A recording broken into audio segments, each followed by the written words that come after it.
Hello guys. Ayan. Diligan ko yung mga tanim ko.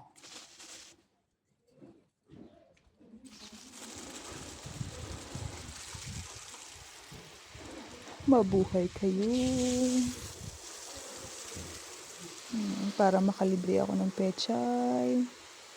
Ng mga gulay-gulay. Kala mo kung ng gulay-gulay eh. Pechay lang naman yung tanim ko dito. Tapos yung sitaw ko. Yeah. Meron akong pinunang ampalaya. Ewan ko kung mabubuhay yun. Sabi ko after 2 months, itong aking garden, mini forest na.